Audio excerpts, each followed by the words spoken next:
Hola, sean todos bienvenidos y bienvenidas a la revisión del ensayo número 5. El día de hoy estaremos junto a la profesora Margarita Maturana revisando cada uno de los textos que ustedes rindieron, con tal de que ustedes puedan resolver algunas dudas o si tuvieron, digamos, problemas con algún ejercicio en particular. Sin más preámbulo, entonces nos vamos a ir al primer texto, que ya, como nosotros sabemos, en el título podríamos encontrar la temática, siendo este un artículo informativo, ¿cierto? Entonces, acá sabemos que el texto trata acerca del concepto de lo feo, la fealdad en el arte.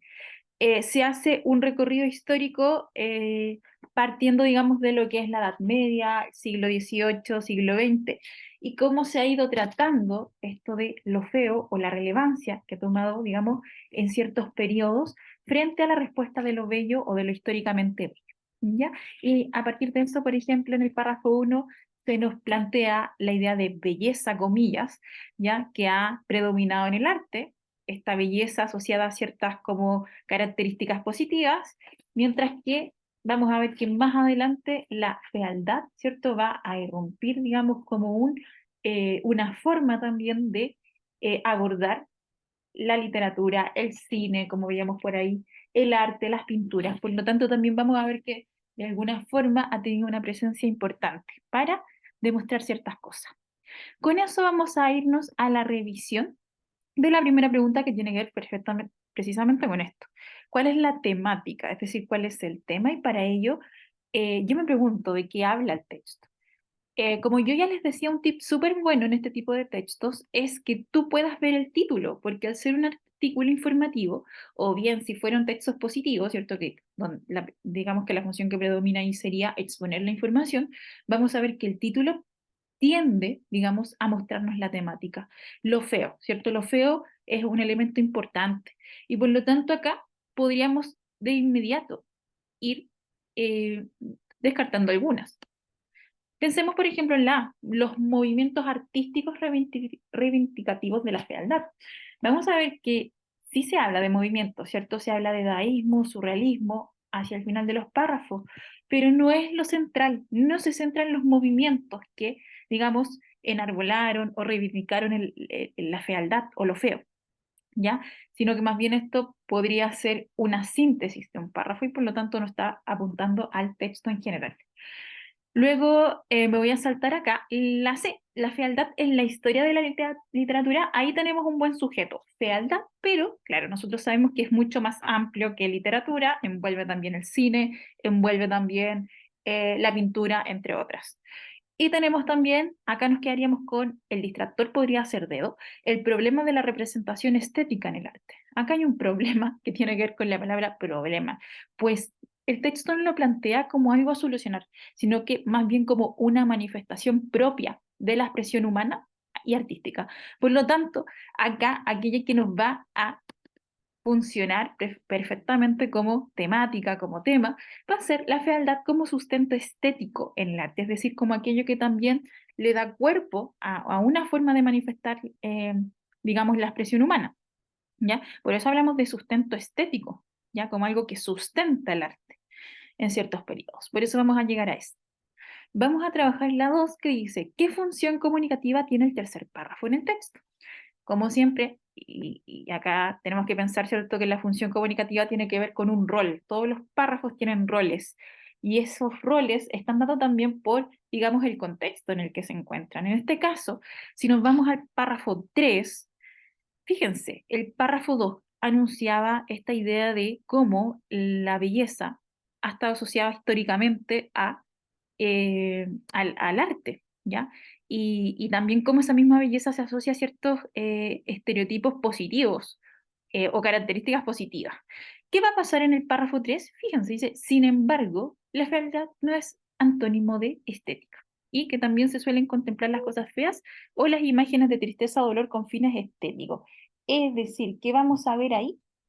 Vamos a ver que se nos va a mostrar un ejemplo, porque dice el español Benito Pérez Galdós creó el personaje de una mujer muy buena y muy fea llamada Marianela.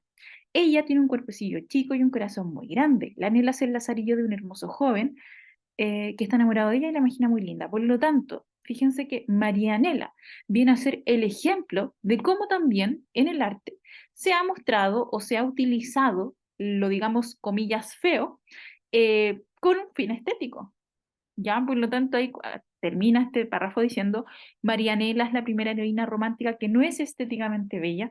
Vamos a ver entonces hay una muestra, un ejemplo, una demostración de cómo también, ¿cierto? Hay, digamos, presencia de lo feo en el arte. Por eso ya acá, justamente digamos a la alternativa de Edward, ¿cierto? Es un muy buen verbo, ejemplifica a través de un personaje la presencia de la fealdad en el arte. Y podemos hacer un descarte también, sintetizar la temática de la novela de Pérez Galdós. Ojo que en sí la función que tiene el párrafo no es mostrarnos la novela, sino ver el rol que tiene ahí esta protagonista fea en una novela, ¿ya? O cómo también se ocupa, digamos, lo feo en una novela. Entonces ahí nos está sintetizando la temática de la novela misma. B, describe el personaje Marianela y su relevancia en la literatura. Ahí podríamos tener un excelente, digamos, distractor, porque efectivamente, sí, se nos va a describir a Marianela, pero con el objetivo de, digamos, mostrar que también la literatura muestra lo feo. Necesariamente no es su función el mostrar características del personaje mismo, ¿ya? Y la se dice relata la primera novela romántica donde se presenta un personaje feo. Acá hay un problema, pues fíjense, relata la primera novela, no, si la relatara veríamos una secuencia de acciones, ya, recuerden que el relato tiene esto de poder ir mostrando qué es lo que pasa al inicio, ¿cierto? En el desarrollo y en el desenlace, lo que necesariamente acá no se muestra, por lo tanto vamos a llegar a la alternativa B. Vamos a trabajar la pregunta 3. Dice, un rasgo en común entre Baudelaire y Fritz Lang es que ambos, entonces, lo más importante acá es que tú siempre trates de localizar, ¿cierto? A aquellos personajes que se están mostrando, para luego buscar algo en común. Entonces, vamos a irnos con Baudelaire. Baudelaire sale mencionado en el párrafo 4, nos dice que, bueno, acá se asume que tanto Rimbaud como Baudelaire, ¿cierto? Reivindicaron la fealdad. ¿Ya? Y representaban la pobreza, la tristeza y la crueldad. Eso es lo primero, ¿ya? Luego en el 5 va a ahondar en esto de qué es lo que hace Baudelaire. Baudelaire, fíjense que acá nos cuenta que, digamos, en uno de sus escritos, nos cuenta la historia donde hay, digamos, una pareja que está, ¿cierto? Tomando un café, ¿cierto? En un lugar muy moderno y lujoso. Mientras, afuera, ¿cierto? Hay una familia de pobres, ¿ya? Ahí los describe como padre con hijo en brazos, otro de la mano, todos vestidos con harapos. Comienzan a mirarlos fascinados tras los cristales. Bien, ¿qué es lo que vemos en esa escena? Entonces hay un contraste notorio, digamos, entre una realidad más adinerada versus una realidad más pobre, ya, más miserable, diríamos. Por lo tanto, ahí se nota mucho ese contraste. Y también lo va acá a describir en el párrafo 6, ¿cierto? Baudelaire hace hincapié en la descripción de las luces del bar, en la de los escombros de donde surgen los pobres. Nuevamente ese contraste, ¿cierto?, entre el pobre y el rico. ¿Ya? Nos vamos entonces a Fritz Lang, que está justamente acá en el párrafo 7, que decía, el cineasta alemán Fritz Lang muestra en Metrópolis una sociedad futurista en que los trabajadores realizan su labor bajo tierra, mientras sus jefes viven en bellos y lujosos rascacielos. O sea, nuevamente acá está ese contraste entre el rico y el pobre, ¿cierto? El pobre que trabaja en el subsuelo, mientras el rico, ¿cierto?, que vive cerca de digamos, edificios. ¿Ya? Por lo tanto, se nota nuevamente este punto que se concentra en la diferencia de clase o de, digamos, rango social. Fíjense entonces que vamos a llegar a la C. Muestran en su arte la desigualdad social. Ese rasgo comparten.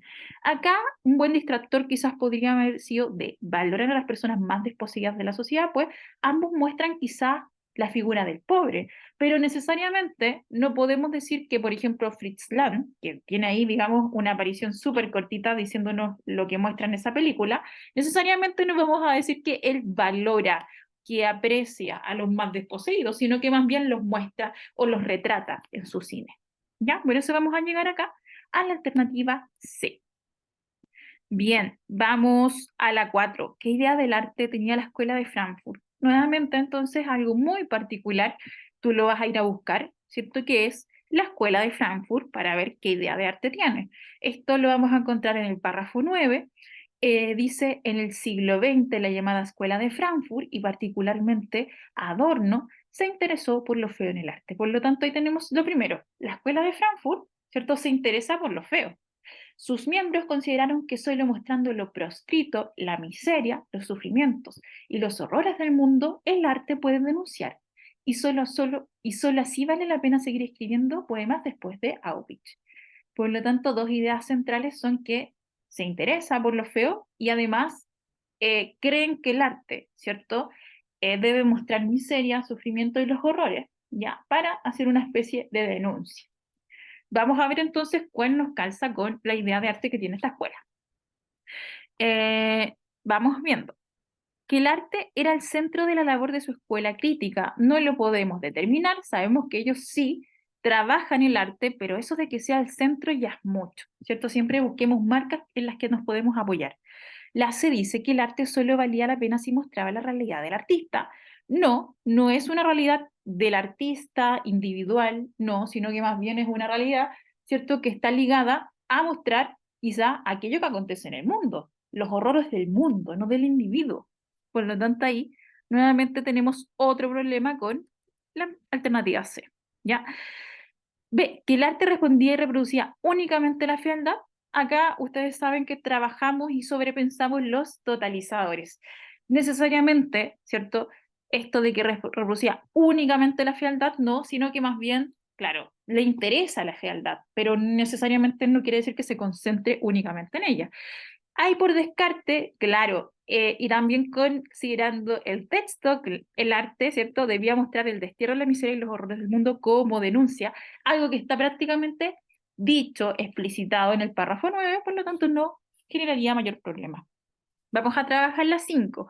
¿Cuáles corrientes y artistas no se vieron afectados por las guerras mundiales? Acá vamos a ver que una característica de los artistas que se mencionan es que son del siglo XX, ¿cierto? Gran parte de ellos, con excepción ahí de Baudelaire y Rimbaud. Pero vamos a ver que todos aquellos que se mencionan tienen, digamos, un vínculo con las guerras mundiales, ¿ya? Ahí podríamos ir rastrando, por ejemplo, el movimiento de el dadaísmo y el surrealismo, y van a estar acá en el párrafo, lo estoy buscando, acá, en el 8 dice, después de la matanza de millones eh, y de la destrucción de muchas ciudades, durante los 4 años de la Primera Guerra Mundial, surgieron, liderados por un grupo de intelectuales europeos, dos movimientos, el dadaísmo y el surrealismo, ¿ya? ¿Y por qué? Porque ellos renegaban del arte y decían que, fíjense, para estos artistas después de la atroz experiencia de la guerra, ya no se podía seguir hablando de la belleza de las rosas. Por lo tanto, es una respuesta, ¿cierto?, a esto de la guerra, diciendo que en el fondo no puedes hablar de lo bello si estás viviendo una realidad opuesta. En ese sentido, vamos a decir que tanto dadaísmo como surrealismo fueron movimientos que se vieron notoriamente influenciados por la guerra, ¿cierto? Mostrando, digamos, ya no la belleza misma, sino formas distintas y ligadas a lo feo. Y luego tenemos acá, entonces, a Francis Bacon y Antonio Berni. Tan fácil como rastrear, entonces, vamos a decir que eh, en cuanto al pintor irlandés Francis Bacon, fíjense que nos decía, solía deformar los rostros para mostrar cómo la violencia del siglo XX, particularmente las dos guerras mundiales, ya, y ahí entonces vemos que entonces él también su arte lo hizo a partir de la experiencia de la guerra. Por lo tanto, Bacon, ¿cierto? También lo vamos a descartar, pues fue influenciado, digamos, su arte lo muestra. Y claro, por descarte ya vamos a ver qué es lo que hace Bernie, como dice al final, él muestra lo feo, las injusticias de la sociedad, pero necesariamente nos habla más bien de otro tipo de cosas, la desigualdad, injusticia, y no necesariamente hay un vínculo con la guerra, por lo tanto vamos a decir que es aquel que no se vio afectado por digamos, hecho histórico. Vamos entonces a la pregunta 6. Según el texto, ¿por qué Goya muestra imágenes de guerra y horror?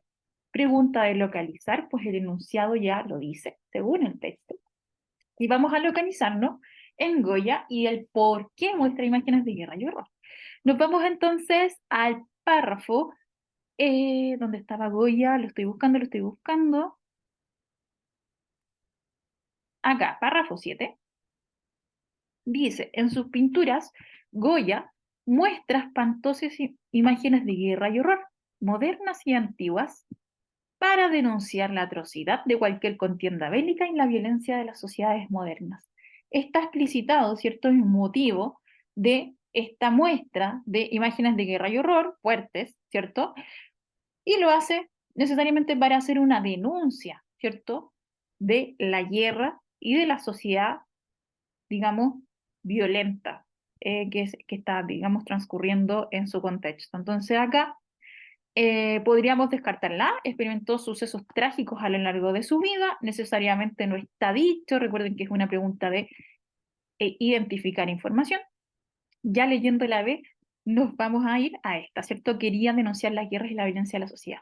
Sí, es, digamos, un cortar-pegar de lo que dice ese párrafo, el párrafo 7. No hay mayor, digamos, análisis de esto. Claro, tampoco vamos a decir que fue porque renegaba de los valores anteriores, pues nunca menciona que él no esté de acuerdo con el arte anterior. Y, claro, tampoco es la motivación la alternativa B. Bien, nos vamos a la siguiente pregunta.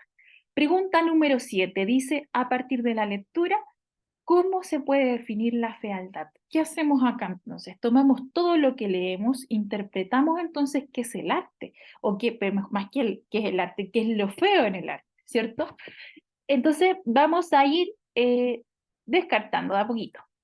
Me voy a saltar la A y me voy a pasar a la B. Dice, creación artística que busca únicamente contradecir los valores clásicos del arte. Acá, nuevamente, lo que siempre les digo, el totalizador, pensémoslo, reflexionémoslo, a ver si, bien, si de verdad cumple o no con el texto.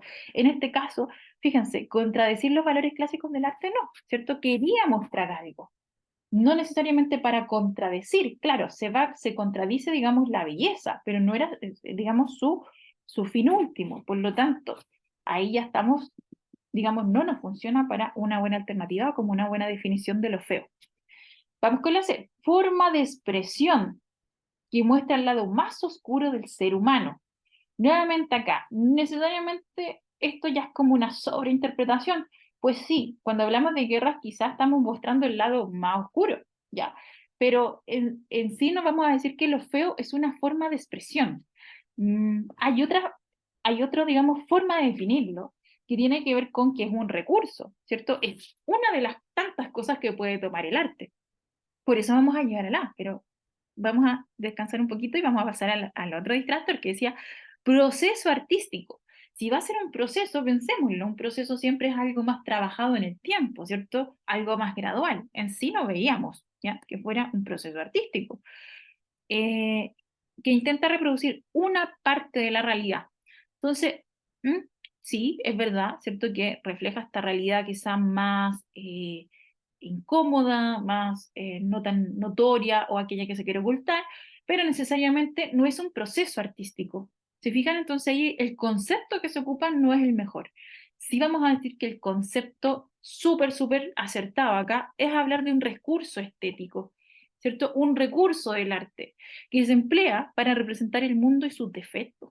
Claro, ¿cierto? Los defectos que tenían que ver con la injusticia, con la guerra, las desigualdades, entre otras, ¿ya? Y ahí sí podemos, ¿cierto?, utilizar o reutilizar aquello que está en el texto para interpretarlo y poder buscar una buena definición a lo que es, ¿ya? Por lo tanto, acá valía mucho fijarse bien en el concepto mismo, si era un recurso estético, una creación artística, una forma de expresión o un proceso artístico.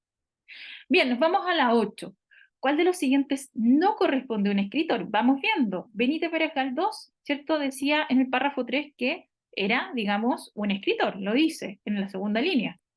Charles Baudelaire, vamos a ver qué nos dice en el párrafo 4, que es un poeta maldito, ¿cierto? Ahí está, poetas malditos, Rimbaud y Baudelaire. Claro, y también vamos a ver que acá hizo un spleen, ¿cierto? Que digamos era un escrito, una crónica periodística. Por lo tanto, nuevamente sabemos que es un escritor.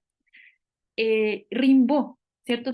Rimbaud también era un escritor, era un poeta maldito. Ya lo pone en el plano de, digamos, digamos, la poesía y por lo tanto escribe. Aquí el único que no es un, digamos, escritor va a ser Antonio Berni. ¿Ya? fíjense, retratan sus collages, figuras angustiadas, por lo tanto, ahí está hablando de una técnica que es el collage, ¿cierto? Sobreposición de imágenes, digamos, y necesariamente eso no es un escritor, por lo tanto, ahí llegamos a ella. Recuerden que aquellas preguntas que hablan de cuál no corresponde o cuál es verdadera, tienden a ser preguntas de localizar información. Y nos vamos con la última. Dice, el arte del siglo XX estuvo marcado por, nos fijamos entonces acá, digamos desde el párrafo 7, ¿cierto? Que ya se nos viene diciendo que, por ejemplo, bueno, Fritz Lang muestra la injusticia, más que la injusticia, la desigualdad.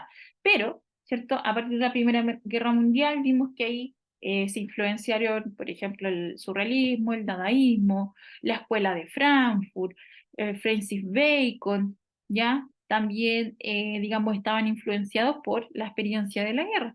Por lo tanto, va a estar marcado por las guerras y las desigualdades, claro, porque también Antonio Berni, que es de ese siglo, ¿cierto? Nos muestra ahí la desigualdad, ¿cierto? De América Latina, entre otras, ¿ya? Claro, no podríamos decir que estuvo marcado por el abandono de los tópicos clásicos, no, necesariamente. Producción filosófica no tiene nada que ver, pues lo filosófico o la producción filosófica estaría más ligado, digamos, a lo escrito, no necesariamente a lo artístico. Y la pobreza y la miseria de las sociedades latinoamericanas, muy particular porque solo lo hace Antonio Berni, ¿ya? Bien, vamos a pasar al texto 2 con la profesora Margarita. Hola, hola chiquillos. Aquí la profe Marga para revisar la lectura número 2. Un artículo informativo que en lo personal me pareció súper entretenido, súper interesante. Esto es un fenómeno lingüístico que se viene dando desde que el mundo es mundo, la formación de las lenguas pidgin y de las lenguas criollas. Y en lo personal me pareció súper lindo este texto porque lo terminó aterrizando en un terreno bien cercano al nuestro, que era como Latinoamérica, lo ibérico, así que espero que a ustedes les haya gustado tanto como a mí. Bueno, sí, es un poco largo, pero así son los textos en la PAES, así que a prepararnos nomás. La primera pregunta, faciliña. ¿Qué requisito debería cumplir un criollo para ser considerado una lengua nueva según el texto? Vamos a ir a buscar el subrayado en rojo aquí. Para que efectivamente un criollo se defina, se establezca como una lengua nueva, debe ser una lengua diferente a las dos lenguas que la formaron y los hablantes de esta misma lengua deben considerarla una lengua diferente a las otras dos que la formaron. O sea, lo más importante, ser similar a las lenguas que lo formaron, nada que ver con eso. Compartir funciones con las lenguas base, nuevamente nada que ver. Ser hablado por grupos desfavorecidos, eso es una condición como una de las causas para la formación de estas lenguas.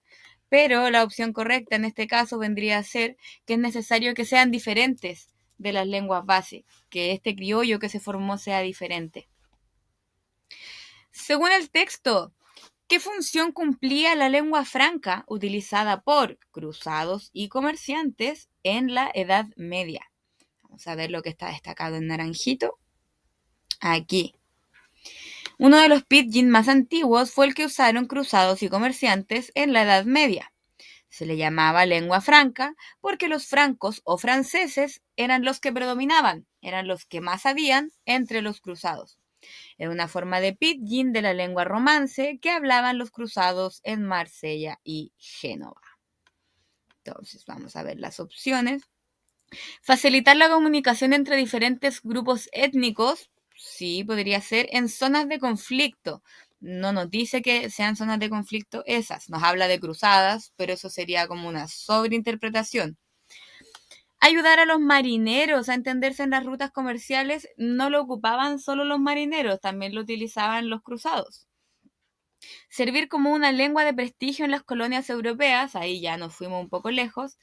Aquí, permitir que los franceses, los principales, los predominantes, se comunicaran con otros grupos durante las cruzadas, ya fuera con fines bélicos, ya fuera con fines económicos, pero se le llamó franca porque venía de Francia, de los franceses.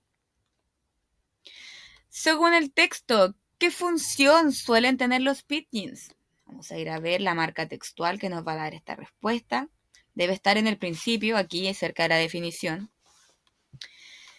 Cuando la gente no se puede hacer bilingüe por falta de modelos y se tiene que comunicar pronto, cuando existe discontinuidad con la lengua que se quiere aprender, cuando hay desorden social, cuando hay desorden como la colonización, la explotación del trabajo, cuando hay contacto entre políglotas, entre personas que hablan muchos idiomas y desajustes sociales, es que se crean los pidgins. Entonces, ¿cuál tiene que ser la circunstancia o cuál es la función que tienen los pidgins aquí según el texto? Es facilitar la comunicación entre hablantes bilingües, entre hablantes políglotas. No son lenguas nativas, no son consideradas lenguas de prestigio, y simplificar la gramática de las lenguas bases es una de las características de un pidgin, pero no es su función, no es por el motivo por el que el pidgin es creado. ¿Cuál es el propósito del párrafo 10 en el texto? Vamos a ir a buscarlo. Párrafo número 10. Nos habla, y aquí ya destaqué las palabritas claves. Se fijan en los párrafos anteriores, me estaban hablando de los pidgins y de los criollos y me estaban dando ejemplos. San, sun, san, arena, was, lavar, was, avispa. Pero aquí en el párrafo 10 me introduce, me dice que lo más antiguo se llamó lengua franca y se utilizó en determinado lugar geográfico, en este caso Marsella y Génova. Entonces, si vuelvo a las alternativas y reviso qué es lo que está haciendo el párrafo 10. Introducir un ejemplo histórico de pidgin podría ser, tiene toda la pinta. Contrastar los pidgin antiguos con los modernos en ninguna parte contrasta. Resaltar la importancia de la lengua romance tampoco resalta esa importancia.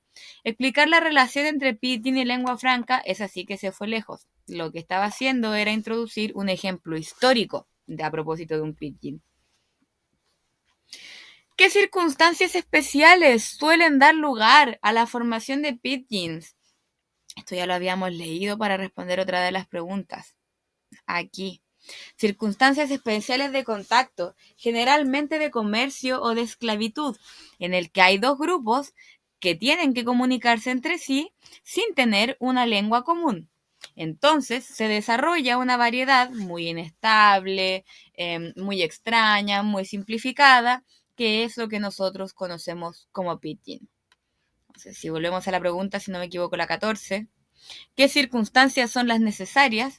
Interacción entre grupos de diferentes orígenes lingüísticos. ¿Cuál de las siguientes afirmaciones es correcta sobre los criollos iberos? Esta pregunta era súper tramposa porque cualquiera podría decir que el criollo ibero es originario de país hispanohablante. No obstante, eso no es así. Pensemos que para que el criollo sea ibero, para que el criollo sea español, la persona que coloniza o el grupo predominante tiene que ser de habla hispana. O sea que en los países que ya son hispanohablantes sería muy difícil que se formara, casi imposible, que se formara un criollo ibero. Vamos a tener que buscar cuál es la información en el texto que es correcta. Aquí, el criollo ibero más conocido es sin duda el papiamentu.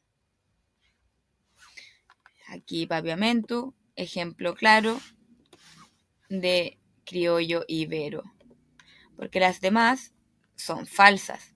Los criollos iberos son descendientes del portugués, no, vienen del español. Se hablan principalmente en África, tampoco podemos sacar esa información a partir del texto. ¿Cuál es la principal diferencia entre los pidgins y los criollos según el texto? Aquí teníamos que hacer relación entre párrafos. Estas preguntas que nos cuestan un poquito porque hay que ir sintetizando información, relacionando información. Entonces aquí en el párrafo 3 y 4 tenemos la respuesta. La palabra pidgin es de origen oscuro, no sabemos de dónde viene. Se utiliza generalmente en las fronteras, la utilizan los marineros. Aquí me está hablando del origen de la palabra, como de la etimología de la palabra. Aquí se me está hablando de que cuando la gente por falta de modelos, cuando se quiere comerciar, se utilizan los pidgin, mientras que el criollo, lisa y llanamente, ya de manera directa, se refiere a un esclavo nacido y criado en la casa de su amo. Entonces nosotros volvemos a las alternativas. 16, si no me equivoco, es esta pregunta, ¿sí? ¿Cuál es la principal diferencia entre uno y otro? Los pidgins son lenguas que se desarrollan en situaciones de comercio, mientras que los criollos se forman en contextos de colonización. Ojo, porque igual eventualmente un pidgin podría... Los pidgins se pueden desarrollar en cualquier circunstancia en las que hayan dos grupos que manejen idiomas diferentes. No obstante, pidgin es cualquier situación donde hayan estos hablantes políglotas, mientras que criollo ya habla de un proceso de colonización, de dominación, de esclavitud. Ahí la diferencia entre uno y otro, es una diferencia sociopolítica. Aquí de nuevo, relación entre párrafos, relación entre el séptimo y el octavo párrafo. Vamos a ir a buscar párrafo 7 y párrafo 8. En el párrafo 7 me andan definiendo o me están caracterizando los pidgins como una simplificación de la fonética, de la gramática, se reduce el vocabulario. Y en el párrafo 8, un párrafo breve, se viene a reafirmar o se viene a completar, a concretar esta idea de la simplificación a todo nivel, acompañada con un ejemplo en un párrafo posterior. Entonces, si vamos a revisar la última pregunta de este texto. ¿Qué relación existe entre el párrafo 7 y el párrafo 8? El párrafo 8 refuerza la idea de simplificación presentada en el párrafo 7. O sea, en el párrafo 7 me dicen, se simplifica la fonética, los sonidos, la gramática, el vocabulario, y en el párrafo 8 me refuerzan esto con un ejemplo. Ahora la profe Brendy les va a seguir presentando el texto número 3. Nos vemos nosotros en el 5. Pasamos a la revisión de la lectura número 3. Este es un ensayo, un fragmento de un ensayo que se llama Nuestros miedos. Refleja muy bien aquel tema que va a abordar, que tiene que ver con distintos tipos de miedo. Primero, sobre la base de un estudio, ¿cierto?, que hace el Programa de Naciones Unidas, donde ahí vamos a ver que adquiere visibilidad la subjetividad de las personas, es decir, digamos, sus propias ideas, sus sensaciones, sus percepciones en cuanto a la realidad. Se nos va en el párrafo 2 a un poco definir lo que es la subjetividad, ¿cierto? Como un fenómeno complejo de valores, creencias, disposiciones mentales, entre otras, ¿cierto? Y que de ella también van a aflorar acá en esta sociedad chilena los miedos, ¿ya? Se distinguen entonces tres fenómenos, como nos dice el autor, que tienen que ver con el miedo al otro, el miedo a la exclusión económica y social y el miedo al sinsentido. Ya, el miedo al otro vamos a ver que está muy marcado por la figura del delincuente, ¿cierto? La percepción entonces que tiene la sociedad es que hay una gran tasa de delincuencia, pero ahí nos previene el autor y nos dice que no, en verdad acá, digamos, no existe, digamos, un alto índice de delincuencia, ¿ya? Pero sin embargo la percepción está súper como maximizada, ¿ya? También nos habla del miedo a la exclusión, que tiene que ver básicamente con las relaciones sociales, cómo podemos quizás marginarnos a partir de nuestra situación educativa, laboral, entre otras, y digamos que entonces existe, digamos, ese miedo, ¿cierto?, a quedar excluido, ¿ya? Tenemos entonces también el concepto de la desconfianza como algo importante, ¿ya?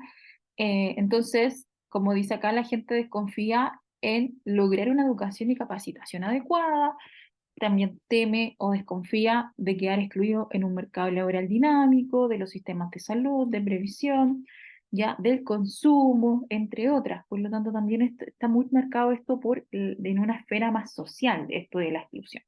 Y por último, también el miedo al sinsentido, a esta sensación quizás de vértigo, ¿cierto? En un mundo altamente caótico, vertiginoso, como dice ahí, ¿cierto? Que hay una serie de factores como el estrés, auge de drogas, persistencia de contaminación, entre otros, que van a derivar en esta experiencia del sinsentido, ¿ya? Pues bien, vamos a trabajar la primera pregunta que dice, según el texto, ¿Cuál es el miedo más patente en la sociedad chilena? Ahí entonces vamos a ver que es una pregunta de localizar información, según el texto. Y nos pregunta por aquel miedo que es más patente, es decir, aquel que es más notorio, más visible. Lo vamos a encontrar acá, está dicho, ¿cierto? En el miedo al otro, cuando dice los miedos de la gente, tiene una expresión sobresaliente, el miedo al delincuente, ¿ya? Por lo tanto, vamos a ver que lo patente, lo visible, claro, ahí lo vinculamos con lo sobresaliente. Aquí entonces rápidamente vamos a llegar a la B, ¿ya? Las otras se descartan, pues si bien están dentro de la sociedad chilena, tenemos cierto miedo a la exclusión social, sí, pero no es la más notoria, ¿ya? También tenemos miedo a la pérdida del sentido, o digamos el sinsentido de la vida, pero tampoco es el más notorio, y de hecho dice que es el más difuso, es decir, aquel que quizás no es fácil de comprenderlo, ¿ya? Y el miedo a la pobreza no lo podríamos asociar, pues no está, digamos, mencionado en el texto. Vamos a llegar entonces a la alternativa B. Vamos entonces a la 19. Dice, ¿cómo se puede calificar el miedo al delincuente? Entonces, para ello volvemos al texto. Párrafo 3 decían que la gente tiene una, perdón, los miedos de la gente tienen una expresión sobresaliente, el miedo al delincuente. Ahí está, ¿cierto? Nos dice que ese miedo, ¿cierto? O la delincuencia es percibida, es decir, se siente como una principal amenaza que gatilla el sentimiento de inseguridad. Sin ignorar las altas tasas de delitos, como dice acá, llama la atención que la percepción de violencia urbana es muy superior a la criminalidad existente. Es decir, ¿cierto? Nos está diciendo que si bien la gente percibe o siente una alta sensación de inseguridad, esto no se refleja en los hechos, ¿cierto? Que parece que no tenemos tasas tan importantes de delincuencia. Por lo tanto, vamos viendo, justificado, y ahí el concepto no me sirve, pues cierto que vamos a ver que está casi injustificado ese miedo, ¿cierto? Sino que más bien es una percepción personal, individual de las personas. Ya que existe una alta tasa, es justamente lo que nos está diciendo que no ocurre, ¿ya?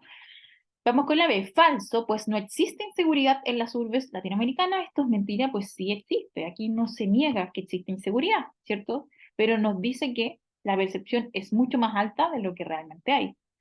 Vamos con la C, irreal, ya que no es más que una metáfora de los medios de las personas. Tampoco podríamos llegar a que simplemente es una metáfora. Pero sí vamos a decir que el miedo al delincuente es exagerado, ¿ya? Pues no responde a las cifras, sino a la percepción del miedo al otro. Esto sí es coherente con lo que está mencionando el emisor. Nos vamos a trabajar la pregunta 20. ¿Qué función tienen los subtítulos presentes en el texto? Acá, esto es como casi, digamos, una respuesta estándar. En todo texto, ¿cierto? O muchas veces podemos encontrar, aparte del título principal, que es el que se posiciona acá arriba, subtítulos o subtemas. El subtema básicamente lo que hace siempre es, de alguna forma, condensar la temática que luego va a ser expuesta en los párrafos que le siguen. Por lo tanto, digamos que es como una especie de referente, ¿ya? Vamos a buscar algunas que nos casen entonces las alternativas. Dice la A, llamar la atención de los lectores a través de los conceptos. Necesariamente no está llamando nuestra atención. Ojo que este distractor tiende a salir y ustedes saben que más se habla de una referencia que de un llamado de atención, ¿ya? Luego dice la B, ordenar los temas de acuerdo a su relevancia. Tampoco está haciendo un ordenamiento, no lo señala el autor, ¿cierto? Sí, por lo tanto yo no puedo llegar ahí. C, dar una referencia al contenido de los párrafos que le siguen. Acá está, ¿cierto?, nuestra respuesta, que yo ya les decía que es algo estándar. El subtema o este título, subtítulo, lo que te hace es dar, digamos, la temática que va a venir a continuación. Eso es lo que hace, lo condensa en una frase, en una oración corta. Y de mucho menos sintetizar los hallazgos del autor. Bien, nos vamos entonces a quedar con la alternativa C, la D se va, y nos vamos a pasar a la pregunta 20. Dice, 21, perdón. Según el texto, ¿qué valora la sociedad chilena? Una pregunta de localizar, algo que está explicitado, ¿cierto? Algo que está dicho. ¿Qué es lo que valora? Acá tendríamos que buscarlo, ¿cierto? Vamos entonces. Entonces nos vamos al párrafo 5, ¿ya? Donde dice, entonces, no confían en, ¿cierto? Una serie de cosas. Luego dice excluidos del consumo de bienes y servicios. Claro, la gente teme quedar excluida de esto. En una sociedad donde prestigio social y autoestima se encuentran muy valorados. Por lo tanto, ahí explícitamente se nos está señalando, ¿cierto? En el párrafo 5, que el prestigio social y la autoestima son dos cosas que se valoran altamente en nuestra sociedad. Acá, entonces, necesariamente no hablamos de servicios que ofrece el mercado, modernidad ni la mercantilización. Es muy fácil, es solamente cosa de localizar lo que está dicho. Nos vamos a la pregunta 22. Dice, ¿cuál es la función comunicativa del sexto párrafo? Nuevamente acá entonces vamos a ver cómo funciona, ¿cierto? Dentro del texto el párrafo. Entonces, es el 6. Ya el referente o el subtítulo dice el miedo al sinsentido. Sabemos que va a hablar de esto de el miedo al sinsentido. Fíjense que acá decía, el más difuso de los temores es el miedo al sinsentido. Nace de un conjunto de experiencias nuevas. El estrés, el auge de las drogas, la persistencia de la contaminación, el trato agresivo y los estancamientos del tráfico. ¿Ya? Por lo tanto, ahí estamos viendo entonces su origen, ¿ya? ¿Cierto? Un conjunto de irritaciones desemboca en la sensación de una situación caótica. La impresión se ve acentuada por una globalización, también por, digamos, la experiencia misma, ¿ya? Pues claro, porque dice la vida cotidiana será un ritmo vertiginoso por miles de afanes, una sucesión interminable de sobresaltos y una transformación permanente del entorno rural y el paisaje urbano deja a la gente sin aliento para procesar los cambios. La realidad deja de ser inteligible y aparece fuera de control. Por lo tanto, hoy vamos a observar varios aspectos. En ese caso, entonces, vamos a ir haciendo un descarte. Partimos de abajo hacia arriba. Claro, la D dice explicar el sinsentido de la experiencia humana, más que hacer o responder al por qué o una explicación más honda, más profunda. Vamos a ver que se señalan ciertos factores, cierto, digamos, origen quizás, pero no necesariamente la explicación de, digamos, el por qué, ¿ya? Luego nos vamos a la C, problematizar el verdadero sentido de la vida. No, recuerden que la problematización quizás va a recurrir a preguntas, a poder, digamos, a que el lector se sienta enfrentado a aquello que se está poniendo, pero en este caso, no. Acá quedamos con distractor y correcta. Fíjense que acá nos podría servir, claro, los factores están mencionados, ¿cierto? Nace un conjunto de experiencias nuevas, ya ahí entonces podría haber sido esta y esta, pero se nos va a caer la alternativa B, porque la B dice exponer el origen y desarrollo del miedo, el desarrollo, y ahí ya se nos cae. Vamos a decir que es más preciso hablar de una descripción de lo que es el miedo al sinsentido, ¿cierto? Este conjunto de irritaciones, ya digamos que tienen que ver con el ritmo acelerado de la vida, los sobresaltos, la transformación del entorno, ¿ya? Y todo eso, digamos, también señalado vinculándolo a los factores que hay detrás de él. Nos vamos a la 23. ¿Qué actitud manifiesta el emisor en el tratamiento del discurso? Una pregunta de evaluación, ¿cierto? Ya teniendo todo en consideración, vamos a decir que evidentemente no es objetiva. Recuerden que es un ensayo y el ensayo tiene una estructura que nos plantea una tesis, una idea, un trasfondo. En este caso, vamos a percibir cierta subjetividad o cierta, digamos, como dice ahí el párrafo 7, lo deja muy bien plasmado, ¿cierto? Que tiene que ver con esta idea de que ahí cuando él se pregunta, ¿es diferente el proceso actual? Los cambios crean nuevas oportunidades, se abre una perspectiva global de la realidad, diferencias legítimas logran expresarse, el pensamiento escapa a la ortodoxia y surgen nuevas redes de interacción. Todo ello es cierto, pero no seamos ciegos. Se abren caminos nuevos, pero también abismos ignotos y no podemos festejar uno sin considerar lo otro. Por lo tanto, ahí hay una proposición, ¿cierto? Hay una perspectiva personal en torno, digamos, a este sinsentido y al contexto que estamos padeciendo. Por lo tanto, no podemos hablar de objetivo. Fíjense que tampoco vamos a ver que hay una posición crítica. Recuerden que la crítica tiene que ver con el análisis, pero volcado quizás a poder cuestionar ciertas cosas. En este caso no hay un cuestionamiento de por sí. Sí hay un análisis, ¿ya? Y por eso llegamos a que tiene una actitud o un tratamiento del discurso más analítico. ¿Qué quiere decir esto de analítico? Siempre lo pensamos como un desmenuzar la información, como poder pensarla, reflexionarla, ¿ya? poder ver todas sus aristas, ver todo digamos, lo que hay en torno a un fenómeno. Por lo tanto, acá sí hay un análisis. Tampoco problematizador, pues no plantea cuestionamientos que vayan a ser resolvidos, sino que más bien, como ya decíamos, se centra en el análisis de este estudio que ahí nos mostraba antes en el primer párrafo. Por lo tanto, vamos a llegar a la C.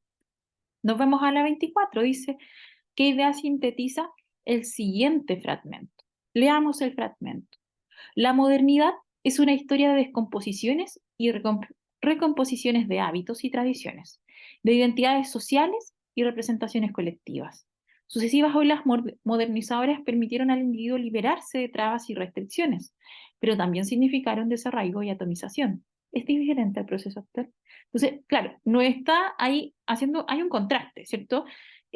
La modernidad, ¿cierto? Como este momento histórico que envuelve varias etapas, donde han existido descomposiciones y recomposiciones. ¿Qué quiere decir esto? Que se ha desarmado, pero se ha vuelto a armar, ¿cierto? Digamos, en esta como especie de reconstrucción. Y claro, eso que se desarma y que se vuelve a armar son hábitos, tradiciones, identidades, representaciones, ¿ya? Y luego dice, sucesivas olas modernizadoras permitieron al individuo liberarse de trabas y restricciones, ¿ya? Pero también, claro, a la par, ¿cierto? No es tan solo que esta modernización permitió a las personas liberarse de cosas, sino que también provocaron cosas quizás más negativas, como ahí tiene que ver con el desarraigo, es decir, con esto de no vincularse, y también la atomización, esto de también ser muy individualista. Por lo tanto, fíjense que siempre acá hay un texto, o este párrafo tiene mucho de lenguaje literario, quizá.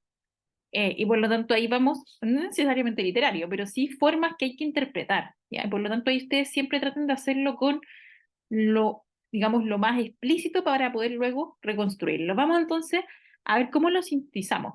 Las problemáticas presentes en la modernidad necesariamente no está hablando de los problemas que hay hoy en día.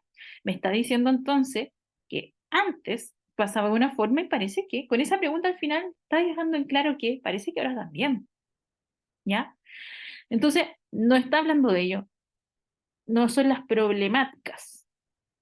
La solidez de los estados de la modernidad, no podemos hablar de solidez cuando se descompone y se recompone constantemente. ¿Se fijan? Entonces ahí ya hay una contradicción misma. C, los avances conseguidos de la modernidad. Los avances, fíjense, es decir, cómo quizás se ha ido construyendo una cosa sobre otra. Necesariamente acá no hablamos de eso. Pero si hay un carácter paradójico. ¿Dónde está la paradójico? Está en esto, ¿cierto? La sociedad, las tradiciones, las identidades, ¿qué pasa con ellas? Se descomponen y se recomponen. Eso habla de un carácter paradójico, ¿ya? También lo paradójico en la segunda oración. O las modernizadoras permitieron al individuo liberarse, pero también significaron desarraigo y atomización, ¿ya? Por lo tanto, claro, hay algo paradójico. Te permite quizás liberarte, pero a la par también provoca cosas malas. ¿Se fijan? Entonces, por eso vamos a llegar a la alternativa D. Estaba compleja, sí. Nos vamos a la última. ¿Cuál de los miedos mencionados es aquel que es más difícil de reconocer? Al ser una pregunta directa, tendemos a localizar la información. En este caso, ya lo decíamos, ¿cierto? Acá, el más difuso de los temores, cuando algo es difuso, quiere decir que no está claro. Entonces ahí, con lo que nos dice en la primera línea del párrafo 6, vamos a decir que el más difuso, el más quizá poco claro, o en otras palabras, el más difícil de reconocer va a ser el miedo al sinsentido, ¿cierto? Parece que entonces ese es el miedo que más nos cuesta poder ver en nosotros mismos, por lo tanto ahí vamos a llegar a la alternativa B. Bien, vamos a pasar a la lectura número 4. Aquí otro de los favoritos de la profe. A mí me encanta Federico García Lorca. Me encanta, más que su poesía, me encanta su teatro y espero que alguna vez ustedes, chicos míos, tengan la oportunidad, el placer de ver interpretada alguna de las obras de este hombre, porque es pura pasión, es pura emoción, es puro drama. Bueno, ustedes que ya hicieron el ensayo ya probablemente lo sepan. Está todo basado en hechos reales, porque lo único más intenso que el arte, la vida misma. Así que vamos a revisar las preguntas. ¿Cuál es la función del quinto párrafo en el texto? Pregunta de interpretación. Vamos a ir a ver qué es lo que está haciendo el quinto párrafo aquí. Me está hablando de un poema, Prendimiento de Antoñito el Camborio en el camino de Sevilla, y cómo Federico García Lorca escribe este poema un mes antes de que Francisco Benavides, hermano del antes mencionado Antonio Benavides, le disparara. Entonces, ¿qué es lo que está haciendo este párrafo aquí? Explicar la relación entre Lorca y José Benavides Peña. Estas dos personas se conocieron en la vida real y una como que asesinó, se dice que asesinó, mandó a asesinar. Esta pregunta era un regalo, estaba facilita. ¿Quién es Bernarda Alba? Según el texto, hay que volver. Bueno, no era tan facilita, había que leer con atención porque si no podíamos engañarnos. Aquí parte diciendo, Bernarda Alba no es un personaje. Ahí uno se engañaría al tiro y diría, esto no es un personaje, sí, es realidad. Y claro, pues, pero la que de verdad existía se llamaba Francisca Alba. García Lorca, a través de la ficción en el teatro y en su poesía, hizo historias basadas en hechos reales. Entonces sabemos que Bernarda Alba, en realidad Francisca Alba, no es más que un personaje en una de las obras de Federico García Lorca. Por ende, la alternativa B de bueno. Pregunta número 28. ¿Qué aporta el libro Lorca, basado en hechos reales, a la biografía de Lorca según el historiador Miguel Caballero? Hay que buscar qué es lo que dice el señor Miguel Caballero sobre su propio libro. Vamos a ver, aquí la profe tiene hartas marcas textuales. Caballero, el señor Caballero en Madrid, hizo hincapié en el nexo de la obra de Lorca con el contexto de la época y con la consternación que el autor sentía ante una atmósfera de inquietud y de violencia. Primero nos habla de la importancia del contexto de creación de la obra de Lorca, y después, antes nos dice, Caballero reconstruye a través de publicaciones, entrevistas y testimonios judiciales la boda frustrada a la que se refiere en Bodas de Sangre. Básicamente, lo que se está diciendo es que Caballero, el autor, así se llama por si acaso el señor, Caballero es un experto en la vida y obra de Federico García Lorca y en su libro lo que él hace es recopilar detalles poco conocidos sobre la vida de García Lorca. ¿Por qué? No es una revisión de las obras teatrales de García Lorca, sino que gracias a estos datos pocos conocidos sobre la vida de García Lorca, es que nosotros, lectores, podemos hacer un nexo entre la vida de García Lorca y las obras teatrales de él mismo. ¿Qué sucede con Dolores la Colorina? ¿Quién fue Dolores de Colorina? Vamos aquí a buscar. Dolores la Colorina Cuesta Lizana, su voz, sus expresiones tan pintorescas, sus historias, es un personaje ignorado por la historia, es la mayor musa de Lorca, fíjense, un personaje que inspiró mucho a García Lorca. Esta mujer que quería a los niños, García Lorca, como si fueran propios, fue nodriza y luego cocinera de la familia.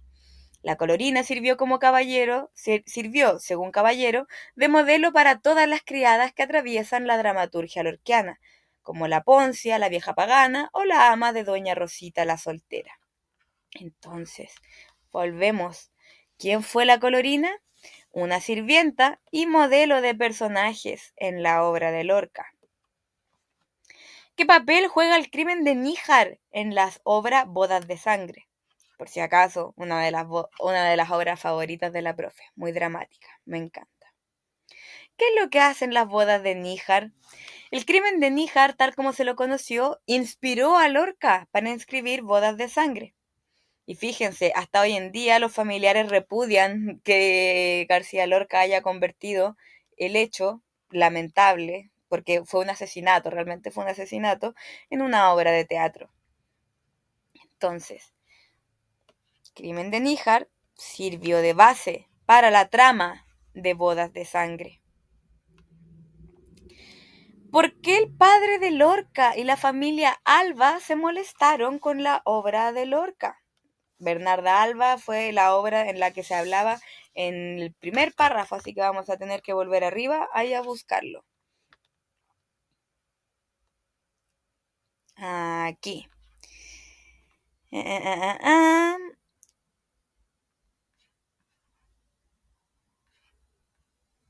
Aquí. Los familiares de Bernarda Alba dicen que aparecen deformados en la casa de Bernarda Alba y en bodas de sangre. Y el padre de Lorca, no solo él, sino que la familia, y esto se nombra también en otras partes del texto, señalan que, bueno, como lo leíamos ahí en las bodas de Níjar, mucha gente se enojó porque se convirtió la tragedia en una obra de teatro. Entonces, ¿por qué se molestan? Pero aquí en este caso nos preguntan particularmente por la familia de Alba, porque se deformó la historia de Bernarda Alba. Aquí una pregunta de evaluación y evaluación de forma, una pregunta interesante y bonita. ¿Cómo está organizado el texto para presentar la relación entre los hechos históricos y la obra artística de Federico García Lorca?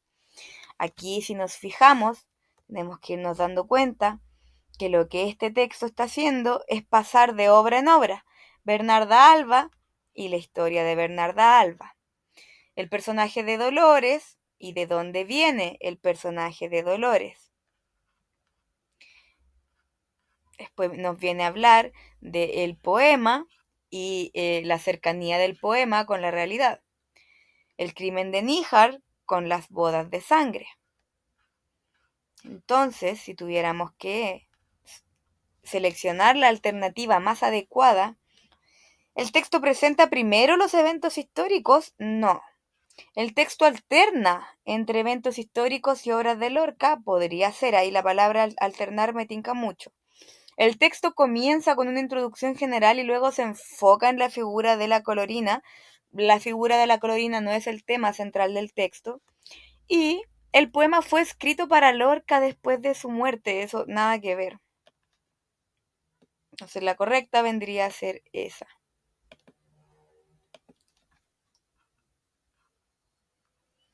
Aquí sí.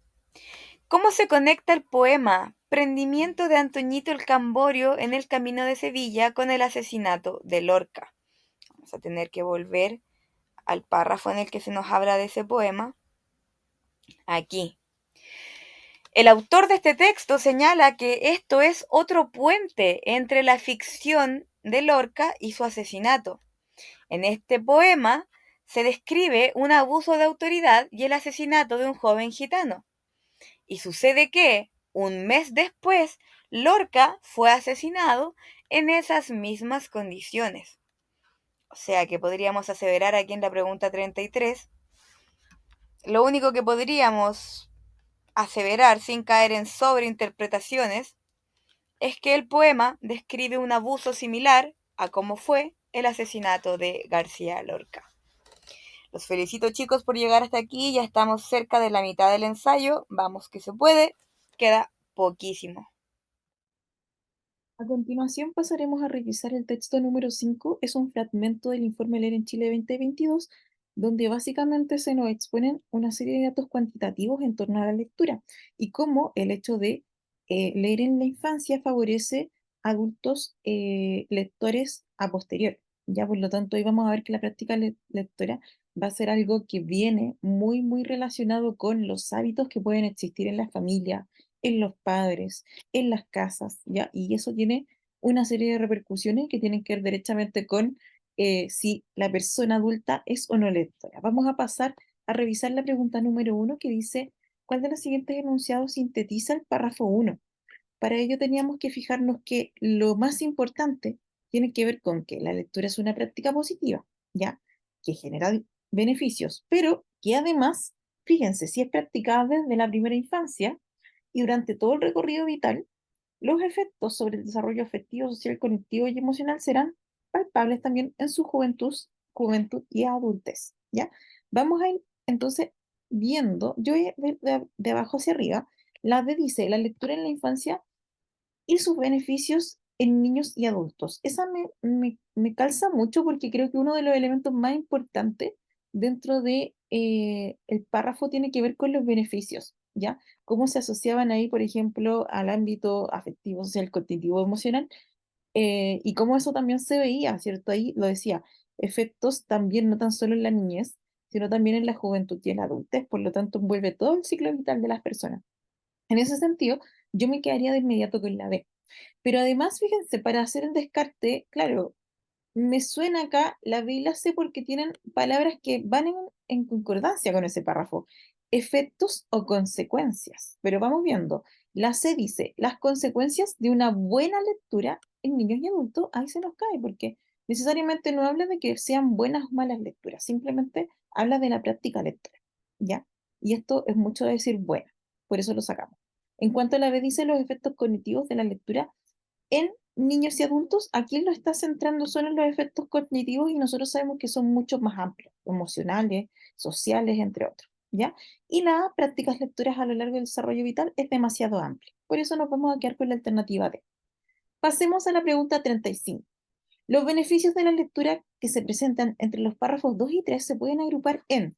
Entonces, acá lo vamos a tener muy claro que en el párrafo 2, ustedes ven que yo ya previamente destaqué, vamos a ver que eh, como dice acá, se pueden esos beneficios agrupar en torno a aspectos lingüísticos, porque fíjense que habla de que provocan aspectos formales de la comunicación, cantidad de vocabulario superior a quienes no lo tienen, habilidades comunicativas habladas se observan mejor desarrolladas, construcción de estructuras lingüísticas. En todos los casos, en ese párrafo estamos hablando entonces de, digamos, beneficios lingüísticos, mientras que el tercero estaba súper marcado que era, digamos, rasgos o se potenciaban rasgos sociales a través de la lectura. Por ejemplo, como vemos ahí, socialización, ¿cierto? Desarrollo temprano de habilidades lingüísticas y sociales, capacidad de escuchar a otros y de comprender la función propia como parte de un todo llamado social. Por lo tanto, lo social, digamos, o digamos estos beneficios sociales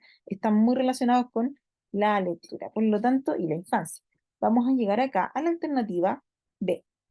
Acá la voy a marcar y nos quedamos con esa. Nos vamos a la pregunta 36. De acuerdo al tercer párrafo, ¿qué habilidades sociales desarrollan niños y niñas lectores? Ya, entonces, pareciera ser una pregunta de eh, información explícita. Nos tendríamos que entonces ir al párrafo 3. Recuerden que acá nos decía que, claro, está muy centrado en lo social, cuando dice, entonces, que también ha sido posible observar que los niños que han visto libros, que cuentan con libros, o que son visitantes de bibliotecas, presentan un desarrollo temprano de habilidades lingüísticas y sociales, ¿ya? Y también dice que esas habilidades se relacionan con la capacidad de escuchar a otros y de comprender la función propia como parte de un todo llamado sociedad. En ese caso, vamos a ir descartando, ¿ya? Vamos con la construcción de estructuras gramaticales correctas en conversaciones, muy particular, eso lo podríamos haber asociado más con el párrafo anterior, ¿cierto? Porque ahí veíamos que se destacaba lo de la construcción de estructuras lingüísticas, quizás, pero no en el párrafo 3, y a ese párrafo tenemos que apuntar. Ya, acá me suena la B, porque dice el reconocimiento del rol propio dentro de la sociedad en la que están insertos.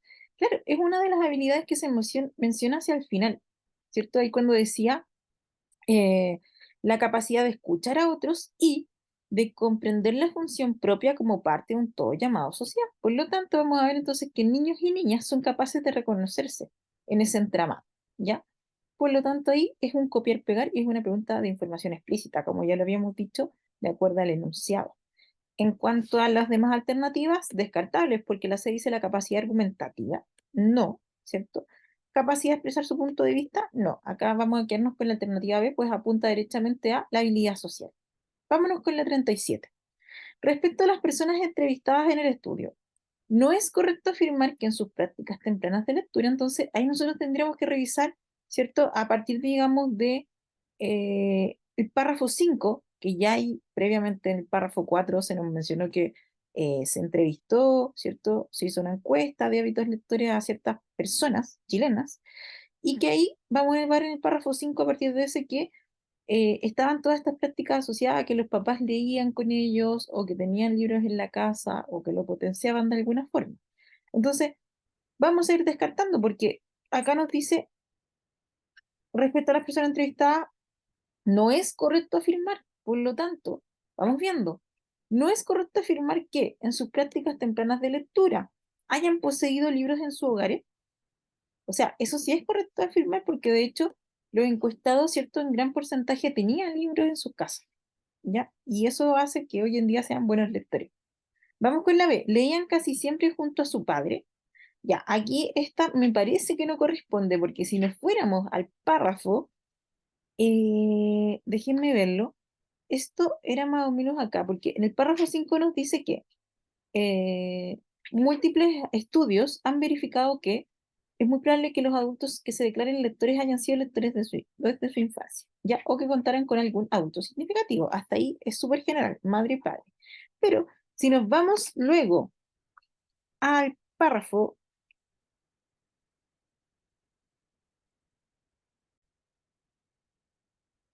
y nos vamos entonces al párrafo 6, vamos a ver qué dice. Mayoritariamente nunca o casi nunca con otros familiares o su padre. Claro, ahí, ¿cierto? Contrastando con el hecho de que la madre iba a ser la principal lectora o el modelo lector.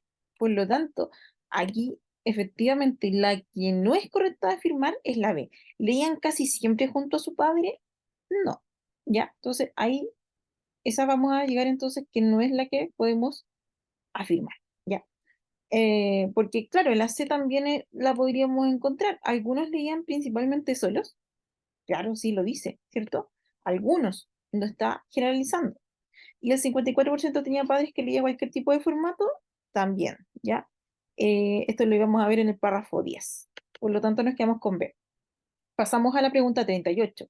¿Cuál es la intención comunicativa de la emisora? Acá entonces estamos viendo un propósito, ¿ya?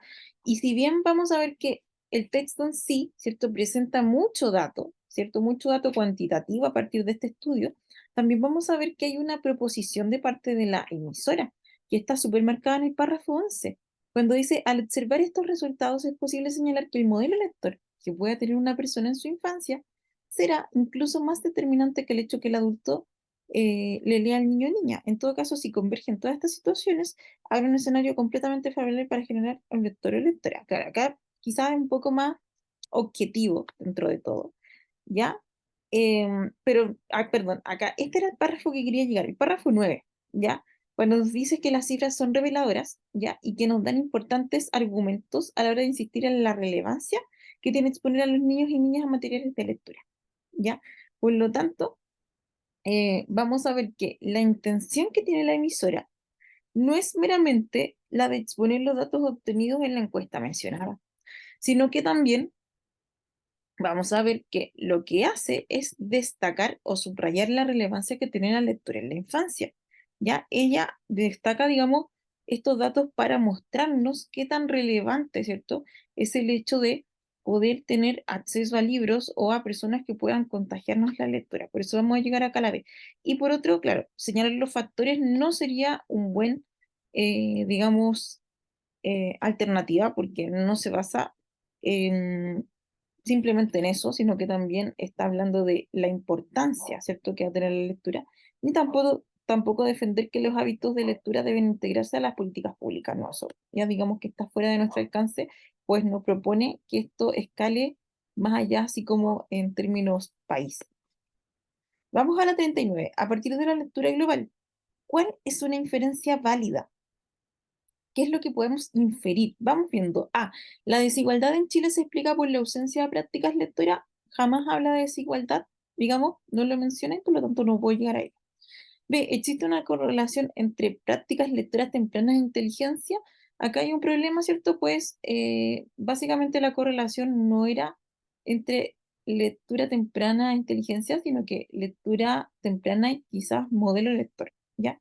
Por eso ahí la inteligencia la dejamos afuera. C. La exposición temprana al libro genera lectores que entienden lo que leen. Nunca habla de que estas personas entrevistadas tengan las competencias mínimas o superiores quizás como de lectura. Básicamente nos están diciendo que Son personas lectoras y basta con eso. Por descarte, entonces llegamos a la alternativa de el ambiente de un niño es determinante en su futura práctica lectora. Esa sí podríamos llegar, ¿cierto? Dado que, digamos, todo apunta a ello. Vamos a la 40. Según el texto, ¿qué situaciones deben existir en un escenario favorable para la lectura? Esta es una pregunta de localizar, ¿cierto? Y ahí vamos a tener que ir a buscarlo. Esto estaba en el penúltimo párrafo. Vamos a ver. eh, voy a verlo. Creo que estaba, sí, en el párrafo 11 ya. Em,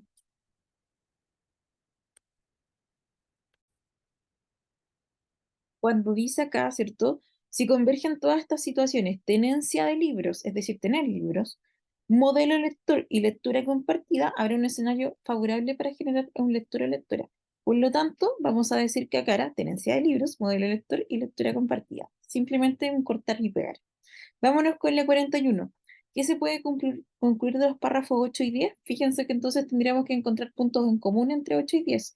Párrafo 8, ¿qué tiene en común con el párrafo 10? Que también se le da mucha importancia el hecho de que padres o madres compartían lecturas con su hijo. Ese es un punto en común. Por lo tanto, vamos a llegar a que vamos viendo que los datos demuestran la reducida comprensión lectora nuevamente, no se habla de niveles de comprensión lectora, se habla de prácticas lectoras. Vamos con la C, que la tenencia de libros en la casa es el factor más importante en la lectura. Podría ser, ¿cierto? Podría ser, pero está reduciéndolo al solo el factor de tenencia de libro y vemos ahí que tenía que ver más con el modelo lector. Ya, la B, en que en Chile existe un gran porcentaje de personas lectoras, eso no lo podríamos determinar porque no lo dice el texto. Y por descarte vamos a llegar entonces a la A, que claro, el que tiene que ver básicamente con los que ya les decía. Padres, ¿cierto? Son modelos lectores que influyen en las prácticas lectoras de su hijo. Por lo tanto, vamos a llegar a la alternativa A. Vamos a pasar entonces ahora a la lectura número 6. Ya chicos, cada vez más cerca de la patita final de terminar de revisar este ensayo. A los que llegaron hasta aquí, muchas gracias, felicidades. Espero que les haya gustado este cuento. Es un cuento de origen latinoamericano. No recuerdo bien el autor, o sea, la nacionalidad del autor en este momento. Pero siempre es bueno leer autores latinoamericanos. Tenemos una deuda con los autores latinoamericanos. Yo estoy segura que la mayoría de los que están viendo este video han leído cuentos de Edgar Allan Poe, han leído cuentos de Oscar Wilde, han leído cuentos de muchos europeos, de muchos estadounidenses, pero no solemos leer tanto sobre latinos, así que de repente darle una oportunidad, sobre todo este cuento, porque este cuento habla de la crudeza, de la radicalidad política, habla de violencia, es la condición humana llevada a un extremo súper intenso e interesante. Yo le dejé aquí la introducción, el principio, pero si a alguien le interesara terminar de leerlo y descubrir por qué el tema del texto es el matadero, queda más que invitado. Primera pregunta, interpretación o evaluación de función. ¿Para qué me escribieron este texto? ¿Qué es lo que querían hacer en este texto? Easy peasy pus. Narrar la historia de un diluvio. Si todo el rato a través del texto me hablan de cuando empieza a llover, de cómo la gente se altera, ese es el tema principal. Ahora, ¿cómo podríamos interpretar? Esto es un texto literario, aquí ya no tenemos que localizar tanta información, es mucho más de interpretación. ¿Cómo podemos interpretar el uso de términos religiosos y apocalípticos en el texto? Vamos a ir a ver. Hablan de abstinencia de carne, días cuaresmales, hablan de gringos herejes, hablan de los pecados, hablan de hacer procesiones, hablan de beatos y beatas, novenarios, plegarias, misericordia, predicadores, hablan del fin del mundo, hablan de que la carne es pecaminosa y hacen referencia a los proverbios. Y aquí tenemos otra pista. Los años de Cristo, de 1830 y anda a saber tú. Entonces, a partir de todas estas marcas de lectura, ¿tiene que ver con una crítica a la iglesia? No, en realidad no se está haciendo mofa, ni no hay una actitud crítica sobre estos conceptos, sino que más bien se están utilizando de manera adecuada. Por lo tanto, tampoco son una burla. ni una exageración, sino que son una representación realista, fidedigna, de cómo era la mentalidad y la oralidad de las personas por ahí, por el 1830 y algo. Aquí una pregunta de localización. ¿Cuál es el precio de las gallinas y de los huevos durante los días cuaresmales? Aquí, en los días cuaresmales, las gallinas se pusieron a 6 pesos y los huevos a 4 reales. A 4 reales debe ser también, a la profe se le sale el peso porque está acostumbrada a los pesitos, pero deben ser reales. Entonces, ¿a cuánto era? A 6 y 4 respectivamente. 6 reales las gallinas y 4 reales los huevos. Pregunta número 45.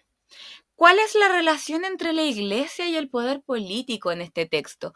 Porque cualquiera que haya estado leyendo con relativa atención se habrá dado cuenta que aquí hay dos ejes. Están como los unitarios, las herejías, las blasfemias,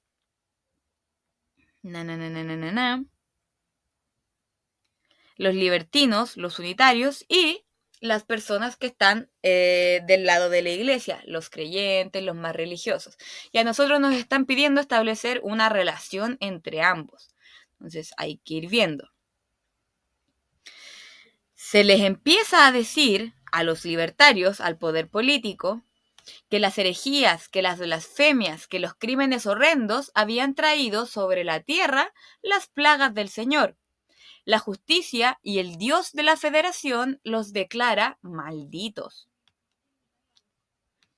Las mujeres salían sin aliento, echándole la culpa, ¿de qué? A los unitarios. Las campanas tocan por orden del restaurador que es católico, quien no las tenía todas consigo. Los libertinos, los unitarios, empezaron a asustarse, a amedrentarse al ver tanta cara asustada, tanta cara compunida, tanta cara preocupada, al oír tanta batahola de imprecaciones, al oír tantas preocupaciones, al oír tantos improperios, al oír tanto griterío, tantas cosas que se estaban hablando. Entonces, si tuviéramos que establecer cómo es la relación entre la iglesia y el poder político en el texto, podríamos aseverar, sin caer en exageraciones, que la iglesia influencia la toma de decisiones políticas. La iglesia no tiene el control total sobre la política. Tampoco es que se encuentren en conflicto, no hay de manera explícita un conflicto como los unitarios cancelaron la iglesia o los libertarios quieren abolir la iglesia, no hay tampoco tal conflicto y tampoco es que sean independientes. Se mueven el uno sobre el otro y la iglesia influencia más al poder político que viceversa. ¿Cuál es el efecto de la avenida mencionada en el segundo párrafo? Avenida, no en el sentido de calle, como la entendemos nosotros, sino de la llegada de algo, de una avenida. Una tremenda avenida se precipitó de repente por el riachuelo de Barracas y extendió majestuosamente sus turbias aguas hasta el pie de las barracas del Alto. El Plata, creciendo embravecido, empujó esas aguas que venían buscando su cauce y las hizo correr hinchadas, aumentadas, por sobre los campos, terraplenes, arboledas, caseríos, y extenderse como un lago inmenso por todas las bajas tierras. Entonces, ¿cuál fue la consecuencia de la avenida mencionada en el segundo párrafo? El aumento del caudal del río Plata. La alternativa B. Aquí vamos a tener que entrar a interpretar. ¿Cuál podría ser la intención del autor al mencionar la procesión religiosa? Una procesión que ya habíamos leído aquí. Las campanas comenzaron a tocar, los unitarios estaban empezando a preocuparse. Se hablaba ya como de algo resuelto, como algo que ya estaba listo. La procesión, en la que debía ir, fíjense aquí, totalizador, toda la población tenía que ir a esa procesión descalza y a cráneo descubierto, acompañando al Altísimo, llevado bajo palio por el obispo hasta la barranca de Balcarce, donde millares de voces conjurando al demonio unitario de la inundación debían implorar misericordia divina.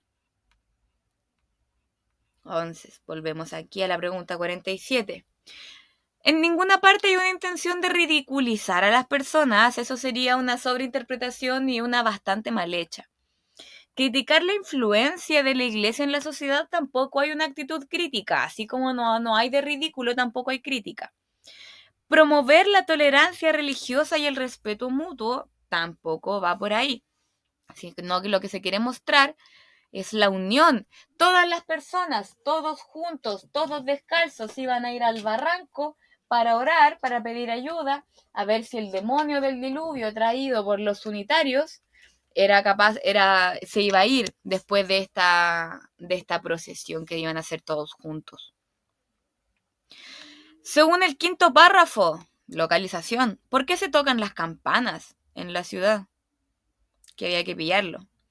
Las campanas comenzaron a tocar rogativas por orden del muy católico restaurador. No nos dicen por qué el restaurador quiere que se toquen las campanas, pero lo único que podemos sacar del texto, sin caer en sobreinferencias, sin caer en sobreinterpretaciones, fue que el señor restaurador es quien manda a tocar las campanas. Y aquí una última pregunta de interpretación. ¿Qué significa la frase? Pero en cambio se fueron derechito al cielo innumerables ánimas y acontecieron cosas que parecen soñadas en el contexto del texto. Vamos a buscar dónde aparece esta frase en el texto. Aquí. No hubo en aquellos días cuaresmales, donde la gente no estaba comiendo carne y las gallinas y los huevos subieron de precio. Pero en cambio no hubieron promiscuaciones, no hubieron cosas pecaminosas, no hubieron excesos de gula, como están diciendo que la gente se portó bien, que no hubo pecado ese día. Pero sí se fueron al cielo, sí murieron muchas personas y sucedieron cosas que parecen soñadas, que parecen como sacadas de un sueño, que vienen como de una realidad idílica, de tan extraña que nos parece. Entonces, ¿qué significa esta frase? Indica que muchas personas murieron en situaciones extrañas, efectivamente. Vamos chicos, queda poquito, solo 2 textos más. Vamos, vamos, que se puede. Pasamos a la lectura número 7. Vamos a revisar acá un fragmento de la novela Bonsai del escritor chileno Alejandro Zambra, donde el narrador nos va a exponer, digamos, el origen o los comienzos de esta relación entre Julio y su compañera Emilia, con la que va a formar al parecer una especie de relación bien confidencial, como muy, muy cercana. eh, y nos va a dar distintos detalles acerca de este origen, pero también nos va a anunciar quizás el fin de esa relación. Con eso vamos a partir con la pregunta número 50, que es de interpretar. Dice, ¿cómo se puede interpretar el siguiente fragmento? Entonces, tratemos de siempre verlo en contexto. Acá dice, cuando Julio se enamoró de Emilia, toda diversión y todo sufrimiento previos a la diversión y el sufrimiento que le deparaba a Emilia pasaron a ser simples remedios de la diversión y el sufrimiento verdadero. Esto parece un poco confuso porque se repiten palabras, entonces acá hay que poner mucha atención para darnos cuenta que lo primero, ¿cierto? Es que se está hablando de Julio, ¿cierto? Él es nuestro sujeto. Entonces, cuando él se enamora de Emilia, ¿qué pasa? Que parece que todo lo que había experimentado anteriormente, ¿cierto? No se compara a lo que viene después de la relación, ¿cierto? Porque ahí dice, todo eso pasó a ser simplemente un remedio, o digamos como una especie de parodia, ¿ya? De lo que era la diversión y el sufrimiento verdadero, es decir, que él experimenta ahí, digamos, fuertemente estas sensaciones. Vamos a ir entonces viendo cuál calza con la interpretación que le hemos dado. Vamos con la A. Julio no había experimentado anteriormente ni el sufrimiento ni el dolor. Eso es falso. Pues, de hecho, nos está diciendo que anteriormente, ¿cierto? Todo el sufrimiento previo, toda la diversión previa, ¿cierto? No era nada comparado con lo que sentía actualmente con ella, con Emilio. Por lo tanto, ahí vamos viendo que tiene como mucha intensidad, parece, esas emociones en el protagonista. Vamos con la B. Julio es una persona insensible. Esto no lo podemos determinar de ninguna forma, ¿ya? Pues vemos que sí hay sensibilidad. C. Julio experimentó el sufrimiento y la felicidad intensamente. Ahí sí podríamos, sería una buena interpretación acertada con el contexto. ¿cierto? Porque ahí lo que estamos viendo es que anteriormente, ¿cierto? Todo lo que han experimentado no tiene comparación, pues parece que esta niña le hizo sentir mucho, mucho sufrimiento y mucha diversión al mismo tiempo. Por lo tanto, nos vamos a quedar con la alternativa C. Vamos a trabajar la 51. A partir del fragmento leído, ¿cuál de las siguientes es una característica de los personajes? ¿Ya? En este caso, vamos a determinar, claro, son personas mentirosas en sí no, uno se confunde acá porque en el párrafo 3, ¿cierto? Vemos que Emilia miente y en el 2 también ahí nuestro protagonista Julio también miente, pero necesariamente no vamos a decir que son personas mentirosas como una característica de ellos, pues incluso se nos va a mencionar luego más adelante que fue más bien una relación plagada de verdad, entonces ahí se contradice un poco con este hecho anecdótico que está al inicio, ya que es más bien algo pasajero de un momento, de cuando recién se están conociendo. Vamos con la C. Tienden a omitir lo que sienten. Al contrario, vamos a ver incluso en el párrafo 5 que se confidenciaban un montón de cosas. En ese sentido, también vamos a ver que entonces sí cuentan lo que sienten. Y claro, acá también en el párrafo 5 nos decían, en la historia de Emilia, en todo caso hay más omisiones que mentiras y menos omisiones que verdades. Es decir, claro, la verdad está sobre la mentira. Por lo tanto, claro, no podíamos llegar a esa. Y se aman profundamente, eso no lo podemos determinar. Sí, vamos a decir que son ávidos lectores, es decir, que son personas que son lectores constantes. Ahí ellos citan sus lecturas, ¿cierto? En un momento de conquista, de hecho, eh, digamos que Julio intenta conquistarla a partir de un autor, entonces vamos a ver que ellos están muy, muy metidos en eso de la lectura, ¿ya?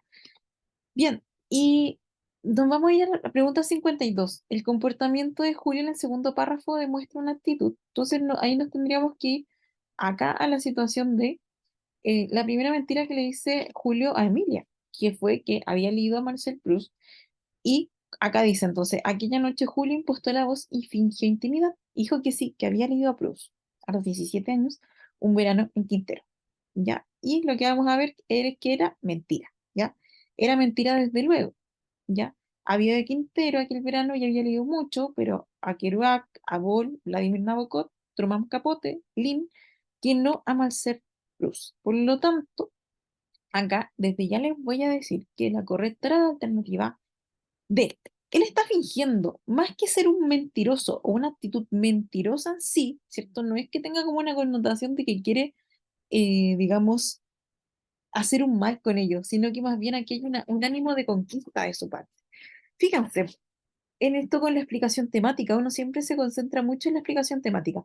Fingida, pues pretende impresionar a Emilia a través de la lectura de Proust, sí. Eso sí es, digamos, se puede deducir a partir del fragmento. Hipócrita no puede ser, ya que aparente tener gustos literarios refinados en sí, no es hipócrita.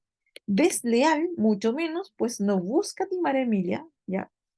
Y mentirosa, ya que quiere engañar a Emilia acerca de su verdadero gusto, no necesariamente, sino que aquí la que más corresponde con el contexto, vamos a decir que es la alternativa D. Vamos ahora a la 53. Según lo señalado en el texto, ¿qué existió por sobre todo en la historia de Emilia y Julio? Para eso nos podríamos remitir a dos párrafos. El primero, el 5 cuando dice, en la historia de Emilia y Julio, en todo caso, hay más omisiones que mentiras. Ya, o sea, me está diciendo que antes que mentira hay omisiones, pero luego fíjense lo que dice. Y menos omisiones que verdades. De ahí deducimos entonces que lo que hay es más verdades.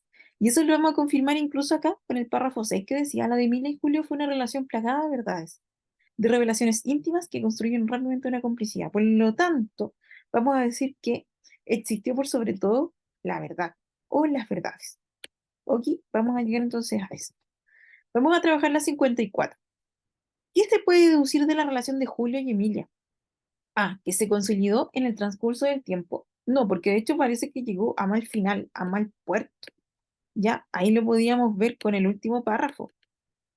Claro, porque acá decía, al menos por aquel tiempo, Julio y Emilia consiguieron fundirse en una especie de bulto. Fueron en suma felices, de eso no cabe duda. Claro, hablan pasado.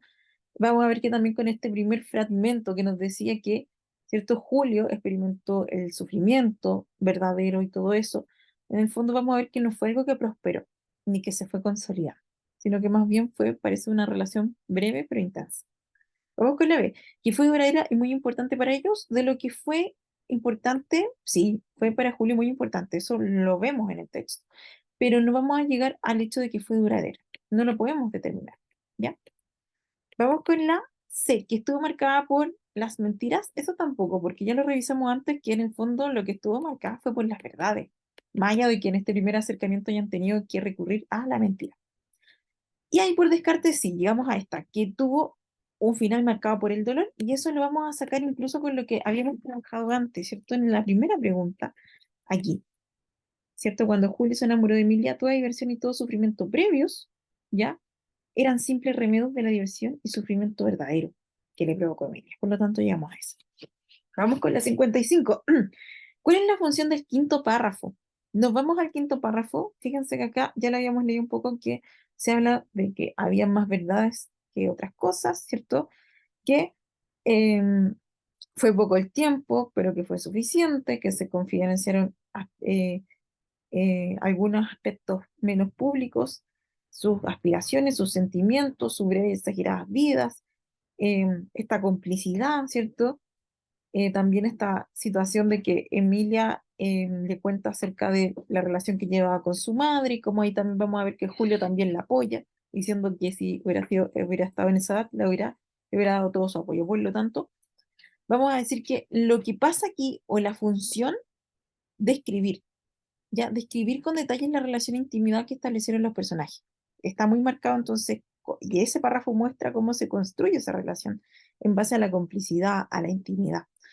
En cambio, vamos a ver que, por ejemplo, la C dice relatar exhaustivamente el origen. No, el origen lo podríamos haber rastreado más arriba, ¿ya? Por lo tanto, ahí se nos cae. B, exponer las fortalezas y debilidades de la relación. No, tampoco. No estamos viendo fortaleza y debilidad.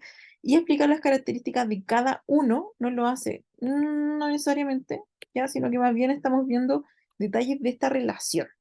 Por eso vamos a llegar a la alternativa D. Vamos a la 56.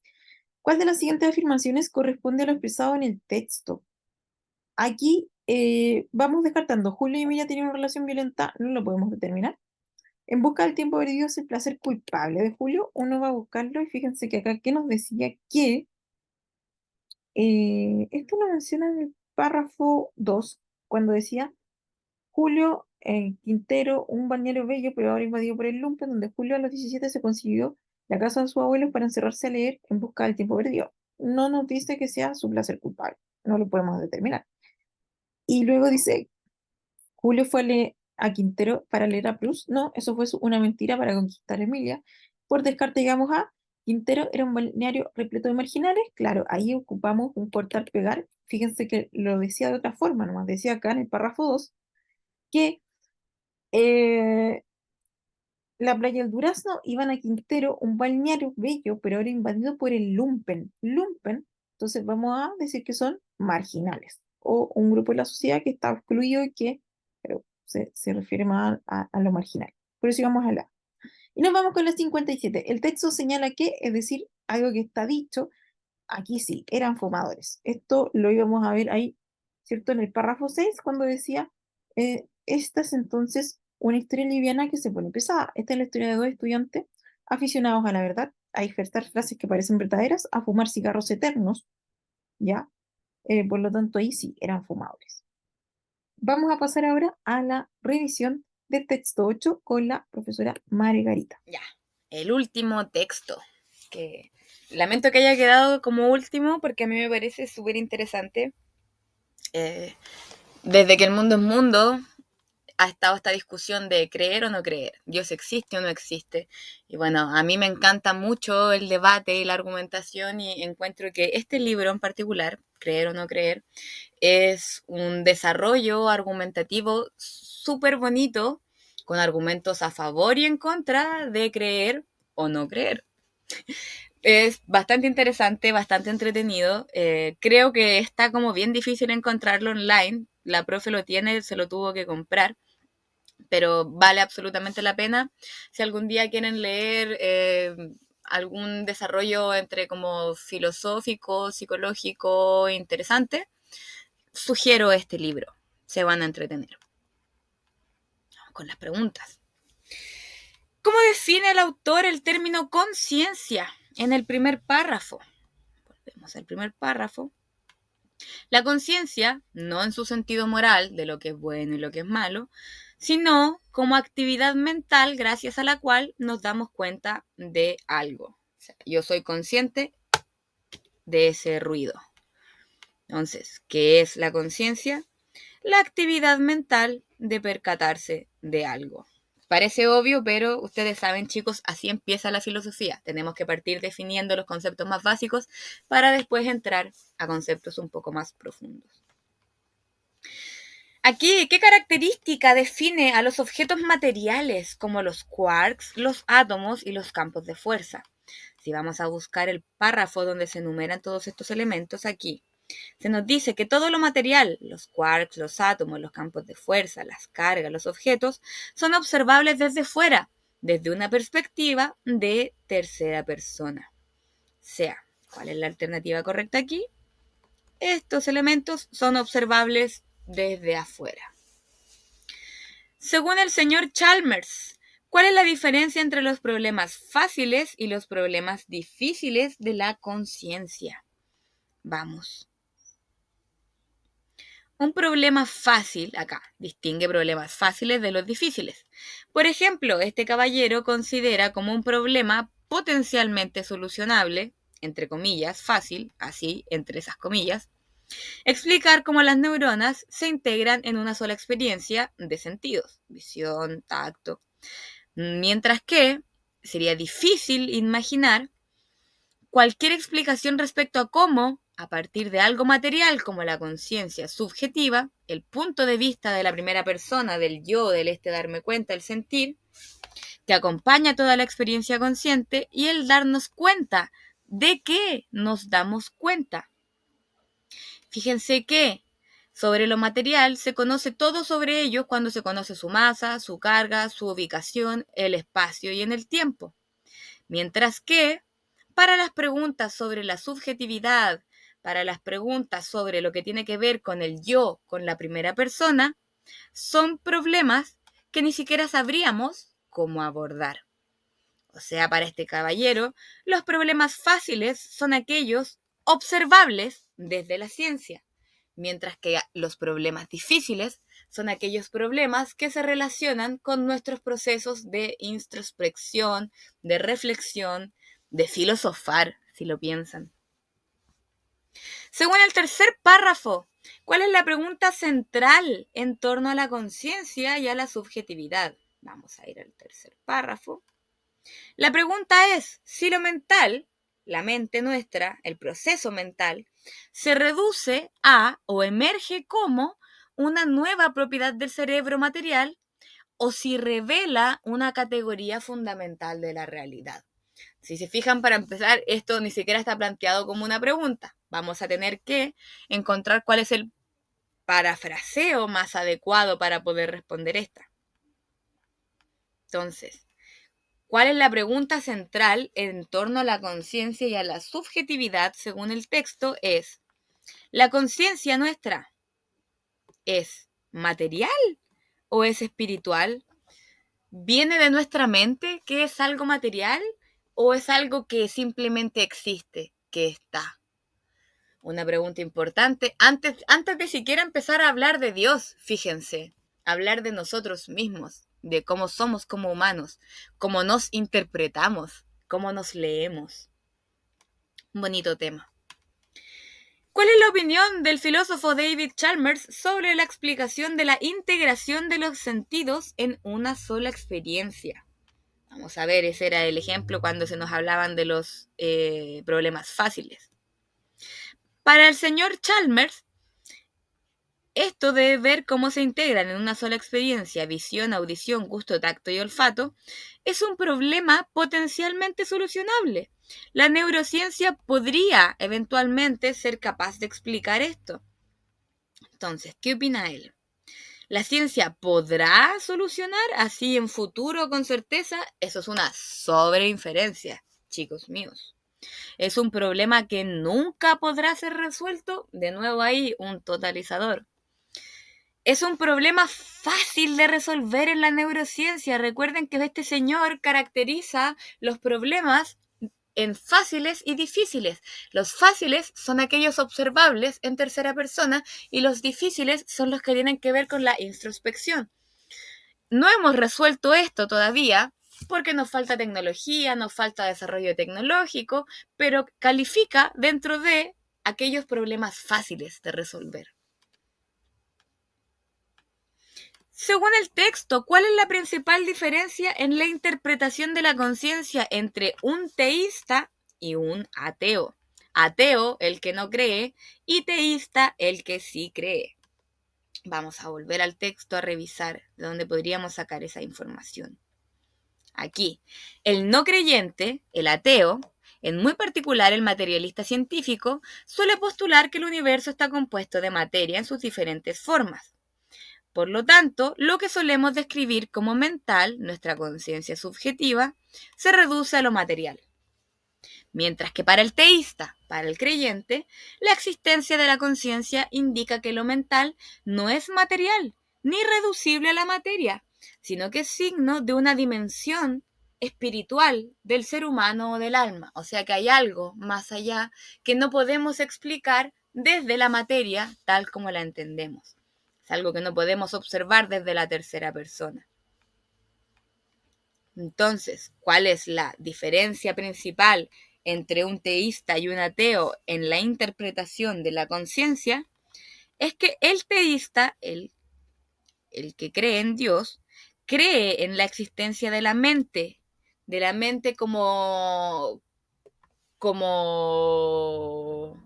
ejercicio mental, por así decirlo, mientras que el ateo no lo considera así.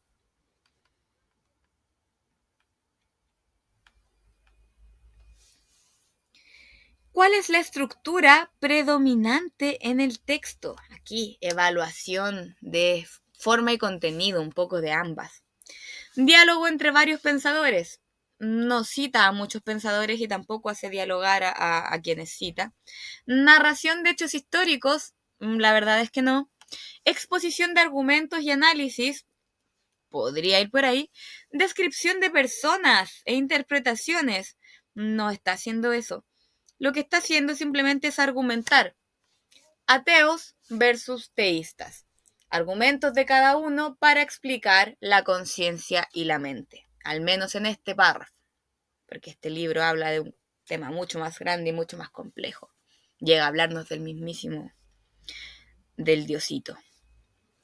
Según David Chalmers, ¿cuál es uno de los problemas difíciles de la conciencia subjetiva?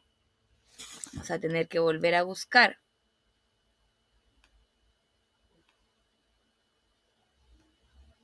Aquí.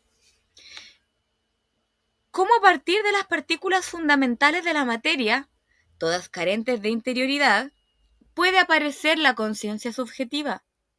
¿Cómo pueden surgir los objetos, cosas tan radicalmente diferentes como sujetos, con un punto de vista de primera persona?